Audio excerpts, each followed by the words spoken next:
As a parent of 2 children with special needs, our experience has been that it's easy for people, including ourselves, to mistakenly draw conclusions about learning challenges that really do not address root causes.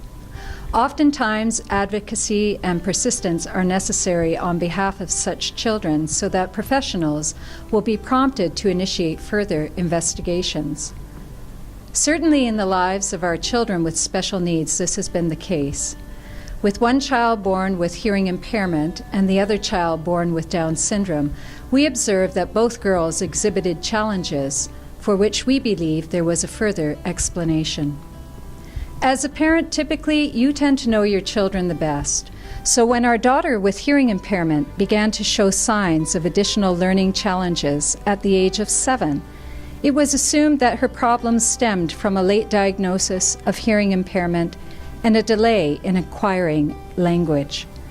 And it was also thought the delays in learning that our other daughter with Down syndrome experienced were owing to the condition itself and not to anything else. Both of these conclusions are common assumptions. As time went on, our intuition told us that things simply did not add up.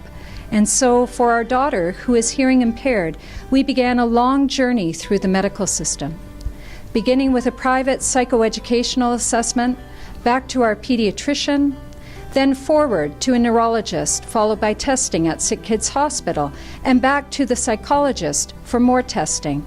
Finally, a doctor well known for his interest in neuroplasticity concluded that our daughter likely had experienced a brain injury from forceps delivery, an unfortunate consequence of a prolonged and complicated delivery.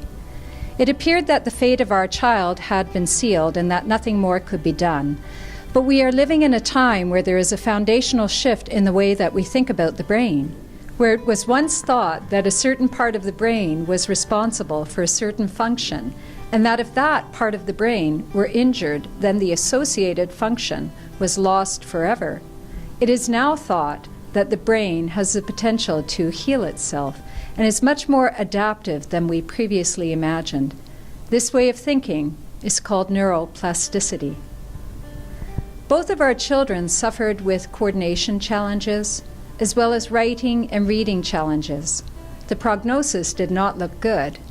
Thanks to the generous intervention of a teacher for blind and low vision, however, we began an experiment. Eventually, this teacher would propose that our children be examined by Ms. Linda Lemon. Ms. Lemon examined our children and recommended that we visit an optometrist by the name of Dr. Angela Peddle. Dr. Peddle determined that both girls lacked the ability to perceive depth.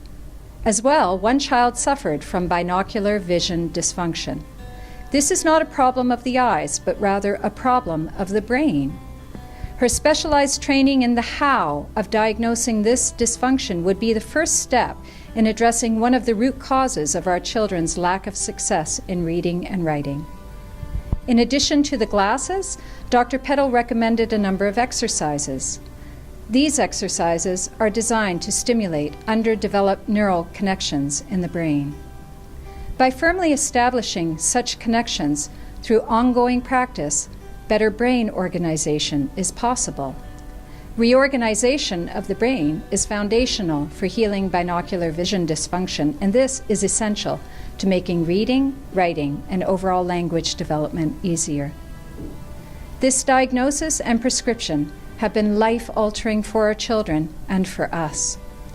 Activities that proved to be quite difficult a year ago, such as walking downstairs, running, riding a bike, skating, reading, and handwriting, became so much easier with each passing day.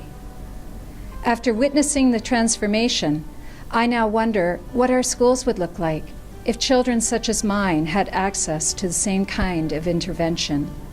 What would happen if our teachers were more knowledgeable about the symptoms? What would happen if educators could share these concerns with parents and parents could find a doctor with this kind of training? Schools could facilitate this kind of healing, and these children, our students, would be equipped to succeed and fulfill their God-given potential. I believe this is an exciting time to be living in because we are on the cusp of an amazing shift. a shift in the way we think about the brain, vision, and learning. I hope that you will agree that this evening's talks can help us all to become advocates for those who could benefit from this new form of treatment. Thank you, Dr. Petal.